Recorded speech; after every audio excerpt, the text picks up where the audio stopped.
नमस्कार मित्रांनो, शासकीय सेवेचे जे विद्यार्थी तयारी करत आहे त्यांच्यासाठी ही खूप महत्त्वाची आनंदाची बाब आहे. शासकीय सेवेमध्ये जर तुम्हाला करिअर करायचं आहे तर तब्बल 3.5 लाख पदे जी आहे रिक्त आहे. तर 3.5 लाख पदे रिक्त असल्यामुळं मेगा भरती होण्याची मित्रांनो याच्यामध्ये दाट शक्यता आहे.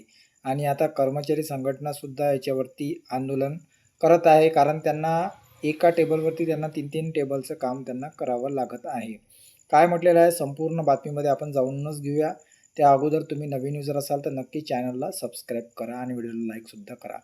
तर कर्मचारी अधिकाऱ्यांवर अतिरिक्त कामाचा बोजा, शासकीय सेवेतील तब्बल 3.5 लाख पदे रिक्त आहेत. सरकारी सेवेमधले बघा, अधिकाऱ्यांच्या सेवानिवृत्तीची वय वाढवण्याचा मुद्दा पुन्हा पेटला आहे. सेवानिवृत्तीची वय वाढवण्याबाबत सरकारसोबत सकारात्मक चर्चा होऊन यावर निर्णय झाला नाही आहे. सध्या सरकारी कर्मचाऱ्यांची तब्बल 3.5 लाख पदे रिक्त आहे. या पदांमुळं काय झालेलं आहे, रिक्त पदांमुळं कामाचा अतिरिक्त ताण त्यांच्यावरती येत आहे. अधिकाऱ्यांमध्ये कमालीची अस्वस्थता असून अधिकारी आंदोलनाच्या भूमिकेपर्यंत येऊन पोहोचलेले आहे. कर्मचारी संघटना जी आहे आता आंदोलनाचा त्यांनी पवित्रापर्यंत आलेले आहे. दरवर्षी फक्त याच्यामध्ये 3% जागांचीच भरती होत आहे. निवृत्तीचे वय 60 वर्ष केल्यास आर्थिक भार सुद्धा कमी असं म्हटलेलं आहे.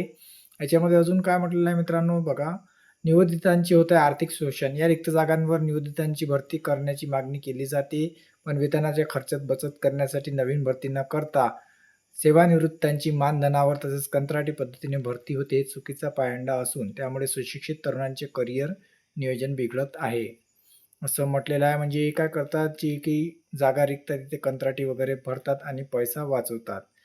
कर्मचाऱ्याच्या आरोग्यावर सुद्धा याचा परिणाम होत आहे. तर अशा विविध बाबी आहे आणि 3.5 लाख पदं जी आहे रिक्त आहेत, त्याच्यामुळे मोठी मेगावरती गव्हर्नमेंटला करणं जरुरी आहे.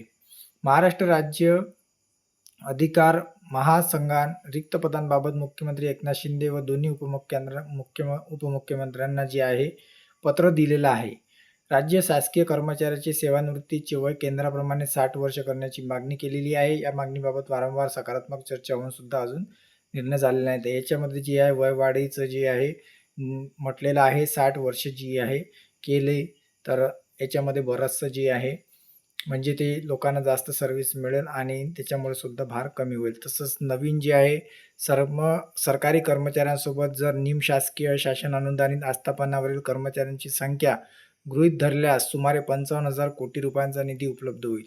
सध्याच्या स्थितीत विस्कळीत प्रशासन यंत्रणा सुरळीत करण्यासाठी अनुभव अधिकाऱ्यांची सेवा उपलब्ध होईल असं सुद्धा म्हटलेलं आहे. तरीही दरवर्षी फक्त याच्यामध्ये आता आपल्या महाराष्ट्रामध्ये दरवर्षी फक्त 3% जागांची भरती होत आहे. राज्य सरकारी सेवेमध्ये 7,19,000 मंजूर पदे आहेत. त्यापैकी सुमारे 2,75,000 पदे अजून रिक्त आहे. तर तब्बल 2,75,000 पदे अजून सुद्धा रिक्त आहेत. दरवर्षी सेवानिवृत्त होणाऱ्या कर्मचाऱ्यांमुळे रिक्त पदांमध्ये 3%ची भर पडत आहे. तर दरवर्षी 3% जागा याच्यामध्ये जे आहे व्हॅकंट होत आहे. तब्बल आता 2,75,000 इतक्या ज्या जागा आहे रिक्त आहे. त्याच्यामुळे शासकीय सेवेमध्ये जे कर्मचारी कार्यरत आहे त्यांच्यावरती कामाचा ताण वाढत आहे. तसंच त्यांच्या आरोग्यावर परिणाम होत आहे. नियोजितांचे आर्थिक शोषण असे यांनी 4-5 पॉईंट याच्यामध्ये कव्हर केलेले आहे. तरीही मित्रांनो तुम्हाला काय वाटतं नक्की कमेंट करा, व्हिडिओ लाईक करा आणि शेअरसुद्धा करा. धन्यवाद.